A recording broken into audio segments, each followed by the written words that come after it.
Hey guys, welcome to Conversations with the Real Estate Redhead. Today we have Jesse Garcia with Farmers, and he is going to share a little bit about him and about farmers and just kind of talk to us a little bit about insurance and kind of learn us up on some fun things. So welcome, Jesse. Thank you very much for having me. I am very excited and I am really looking forward to this. I'm not much of a public speaker and sometimes I can start stuttering because I'm so excited, but I'm going to try to. You're welcome. You're welcome for scaring you today, putting you outside your comfort zone a little bit. So tell us about you. And I understand you've been with Farmers for a really long time. Mm-hmm. You've been in the insurance industry a really long time.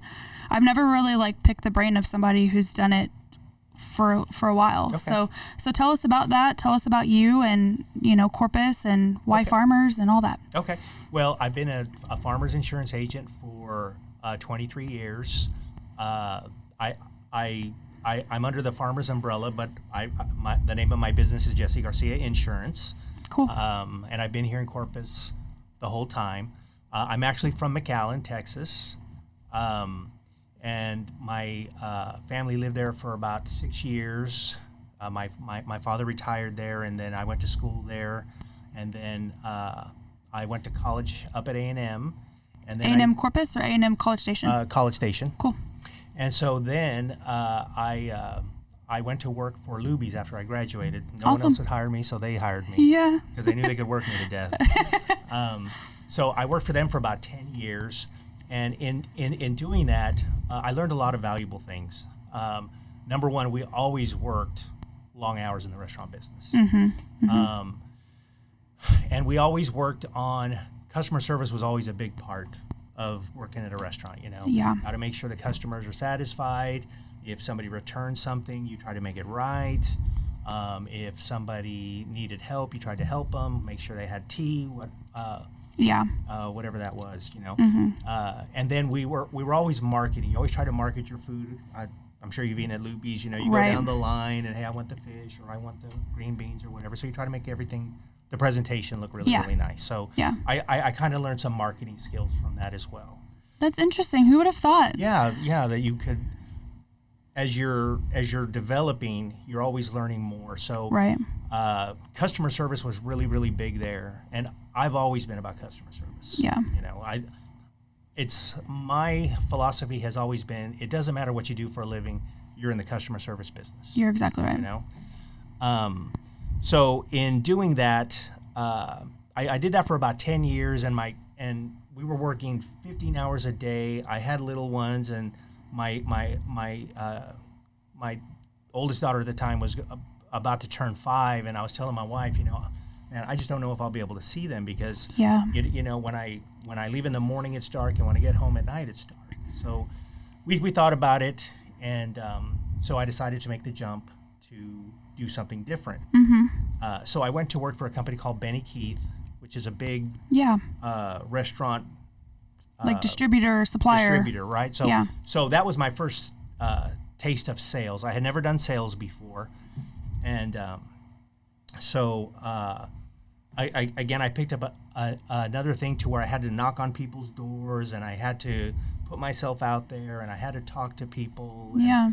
I had good customer service. If somebody would call me late at night and say, "Hey, I need French fries," man, I would go get them a box of French fries. Yeah.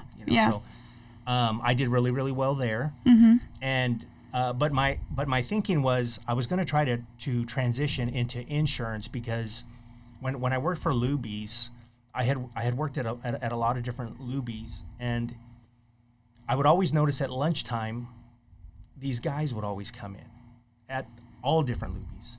And it's like, wow. And not just guys, but gals. And you'd find out that they were insurance agents, mm-hmm. And so you'd think, wow, that seems kind of cool. They're dressed nice, and they're with their friends or they're with their business associates. Mm-hmm. And they would come in for lunch during the week, and then on the weekends they would come in with their families. You'd be working, but they'd come in with their families after church, and you think, wow, man, that looks really, really cool. Right, to actually be, yeah. Mm-hmm. So I was telling my wife, I think I can transition to doing insurance. Mm-hmm. And by the grace of God, I was very lucky because I picked Farmers Insurance. They were number one, they were hiring. Number two, you have to come up with some sort of financial contribution to the cause. Gotcha. So theirs was very small at the time, so I could afford it. And then, thank you, Jesus, but when I started, we had the price on homeowners insurance. Yeah. So if 10 people called me, I sold all 10 of them because I was $600. The next guy was $1,200. And the next guy after that was $1,800. Wow. So I just sold every single one, and we had a great product at the time. Yeah. So I just took off like gangbusters. That's like awesome. A skyrocket. Good for you. Yeah. That's awesome. So did you start your business here in Corpus, or did you start it somewhere else? I started here in Corpus. I really didn't know that many people here. My wife's family was from Corpus, but again, because I had worked for Benny Keith, I was used to knocking on doors. So now I wasn't knocking on doors at restaurants. I was knocking at doors at mortgage companies and Gotcha. and real estate agents, and making those relationships, letting people know, hey, you can call me at any time. Here's my cell phone number, which back then that was still kind of unheard of because people didn't want to be bothered on the weekends. Exactly. They didn't want to be bothered at night. But man, I was already used to working a lot of hours, so that didn't scare me. So Yeah. I just did really, really well starting out. So That's so awesome. I love hearing you talk about customer service because that's really near and dear to my heart too, because you got to take care of people. You can't expect you can't expect to have a good business if you don't care for the people that you're servicing. Right. I mean, everybody needs insurance, and I think that a lot of times people can think that insurance is this necessary evil that they don't really understand. Right. And it's my goal, and with this podcast, as with other, other things, is to just share that, things associated with buying a house. Number one, buying a house is attainable, and number two, insurance is not as scary and or as much of an unknown as everyone thinks it is. Right. And it could be because I have a background in insurance. I mean, obviously that's probably a big reason why, but still, like, y'all care about the people that you're helping, and you are helping them. It's not that you have to do it; you're choosing to help them. Correct. And that's what's so important and such a big deal, I think, for people to understand is that, people that sell insurance are there to help you, and so kind of talk to us a little bit about that. Like, what does that look like for your agency and as farmers as a whole? Okay. Well, one story I would like to share with y'all is when I first started in that example of when I said we were 600 and the next guy was 1,200, and then the next guy after that was 1,800. Whenever I would call the guy with the $1,800 price, I would talk to his customers. There was one particular agent, and his customers loved him, and we'll just use a name. His name was Bobby. Okay. And so I would talk to Bobby's customers and say, hey, Callie, I'm $600 and Bobby's $1,800, and there's nothing wrong with Bobby. He's a great guy, but I have better coverage and it's a cheaper price. Well, I've been with Bobby a long time and I love Bobby, and Bobby takes care of me, and Bobby this and Bobby that. And then the next one, same thing. I love Bobby, and Bobby. That's so interesting. Yeah, so even though they're paying more, they were okay with it because they had the great relationship. Yeah, and thank God I don't suffer from low self-esteem because it was like oh my gosh, I have the price, I have the product, but I learned something very valuable that's helped me in my business. That's the way I wanted people to talk about me. I have my insurance with Jesse. Jesse's my agent. Well, who does Jesse have you with? I don't know, but Jesse's my agent, and he takes care of me. Call him and he will take care of you. Yes. Exactly. Yeah. So that has been such a learning experience for me, and that has just been my philosophy. People call me Jesse. I'm with Jesse. Jesse's my agent. Hey, who does your mother have insurance with? Well, they're with Jesse. Jesse takes care of my mom. I live in Houston. Jesse's here. If my mom needs something, Jesse's going to take care of it. Jesse used to go do business with my dad, and he would always call my dad, hey, Earl, I'm going to come by the house. Do you need me to stop at Walgreens and pick up your prescriptions so you don't have to go later on? Just things like that. You can't make that stuff up. Right. That's so valuable. That's so cool because it just helps. It helps to see that you're a real person too. Right. Not only are you trying to help people protect their largest asset, their home, but you care for them too. Right. And I've always tried to be real hands-on, understand the process, understand the products that we sell, understand the claims processes. Yeah. Understand the billing. Billing is always confusing for people. So I was always good at math, so I always understood the billing. Yeah. You know, this is an interesting fact, but with Hurricane Harvey, I had 800 claims. Whoa. You know, so let's say 10% of them, the customer couldn't talk to the adjuster. No problem. I'd put his cell phone number in. I'd put the client's cell phone number in and say, "Hey, Joe, Alex is trying to contact you." Boom. And now all three of us are talking together. That's awesome. We're going to get together. Wow. You know, if somebody called me on the weekend at 9:00 at night saying, "I've been trying to reach Alex and I can't reach him," no problem. I'm going to call him right now, and then I'll have him call me right back. You know, just stuff like that. Yeah, you know, that goes so far, helping people in their time of need like that. You know, I mean, especially in such an emotionally driven time. Oh yeah, I know. When we had those claims, I mean, people were calling me just hysterical. You know, all the damage that we had in Rockport, Aransas Pass, and just houses destroyed in Port A, and just being there to help those people and for them to understand what they had, and this is what you can count on. Hey, I need this documentation. I need this. I'm going to help you with this. Being an ally for them. So let's talk about that with farmers. Like, what is something that farmers does, you know, and with their policies and things like that? I would say one of the fortunate things that I was very fortunate with farmers was farmers. What's the word?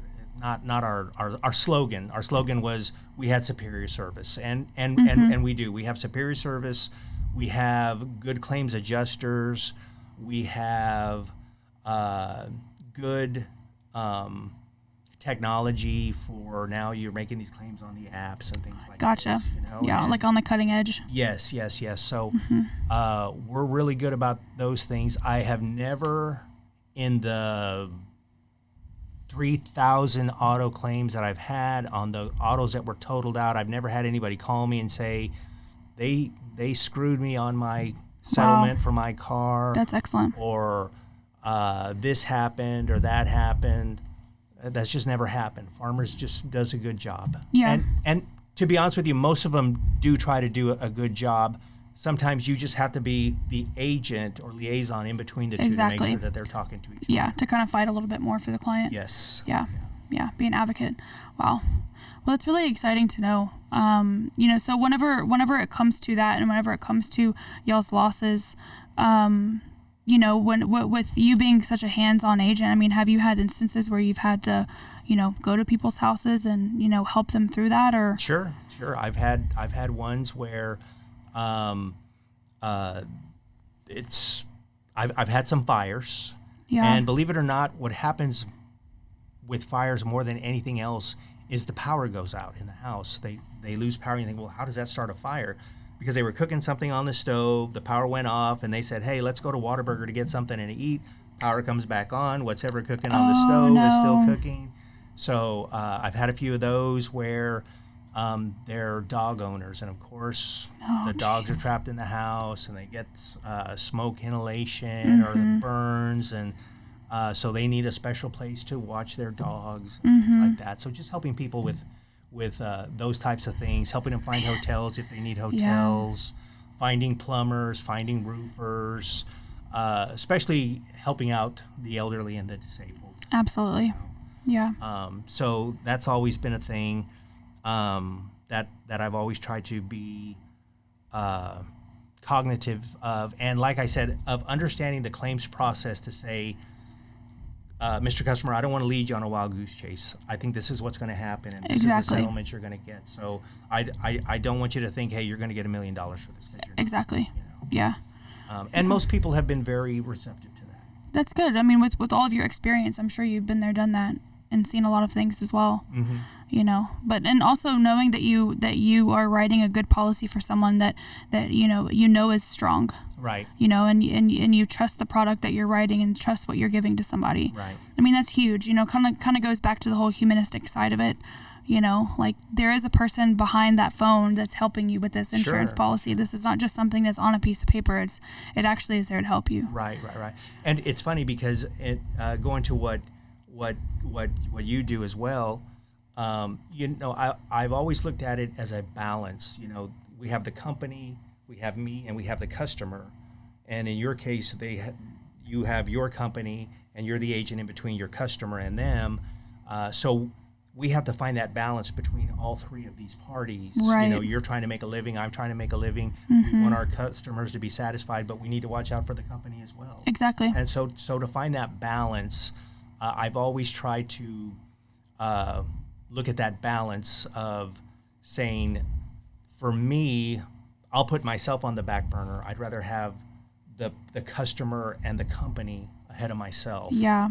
Wow, that's awesome. I'll always be taken care of, and I have done it. Mm-hmm. Been very successful and lucky with that philosophy. Yeah, that's great. Well, whenever you put others first, everything just falls in line. Right.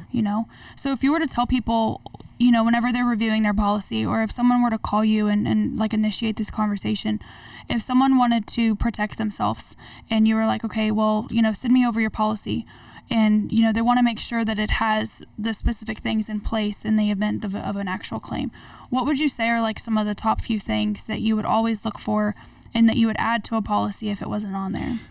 For us, one thing I always try to do is I'm always honest. So like if somebody brings me a policy, hey, I'm paying $10,000 for the policy. I have this big mansion in Flower Bluff, and okay, well, let me look at it.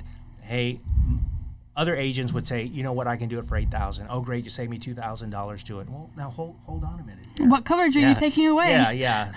Okay, I can. Mine looks like theirs, but it's not the same as theirs. Yes. So I'll always be honest with the customer and say, hey, I can make it look like theirs, but for what you already have, you're not going to have to rewrite anything or go do repairs or do this or do that or have underwriting again. So just keep what you have, because that's what's best for you. Mm-hmm. But getting back to what I always look for is I always look for water damage coverage, because that's our most common claim. My toilet overflowed. Jesse, my hose on the back of my ice maker came off and it flooded my floors. That's extremely common here. Yeah. Hey, Jesse, I'm seeing some mold buildup in my walls. Well, what's on the other side of the wall? Well, it's my kid's bathroom. Oh, that's great. Then there's probably some water loss in there. Right. And we're going to cover that, Right. Those are very common. Of course, deductibles is a big thing for us because of windstorm. True. So if they have a huge deductible, then I might talk to them about lowering the deductible or looking at removing something that I don't think they need. Balance it out for them. Yeah, exactly. I know after Harvey, what a big deal was for a lot of people is they increased their deductible over time because they wanted to save money. Correct. And then at the time of loss, they're having a $20,000 deductible, right. and they're getting that taken from their actual claim amount. Right. And that can be really difficult to stomach whenever you don't realize you're doing that throughout the entire course of your policy. Well, this has been great, Jesse. Lots of info, lots of really good takeaways for everyone listening. So to kind of wrap it up here for us, what is one thing that you do every day to make the world a better place? I've always tried to give back in what I call your Christian action. Mm-hmm. So if I see somebody that comes in and maybe they're walking to some adult day care center, hey, can I give you water? Can I help you? Mm-hmm. If I see a worker that I recognize from a store that I shop at and I see he's walking home, then I'll say, hey, let me give you a ride. Yeah. I always try to be cognitive. If I go to the same convenience store and, hey, Ruben, hey, Lisa, how's your day going? Hey, mm-hmm. Kim, when are you going to have that baby? Yeah. Those types of things. So I always try to be very personable to make other people open up, because I think most people are drawn to having some sort of familiarity with mm-hmm. each other, and so I've always tried to do my that as my Christian action. Yeah, that's awesome. Making everybody around you feel welcome. Yes. Yeah, that's really cool. So if people have any questions about insurance, if they have any questions about what we talked about today, how can they reach out to you? You can reach out to me. My office number is 361-906-1919, and my cell phone is 361-443-6820, and you can call me at any time. Awesome. Well, thank you, Jesse. We appreciate your time. Thanks, everybody.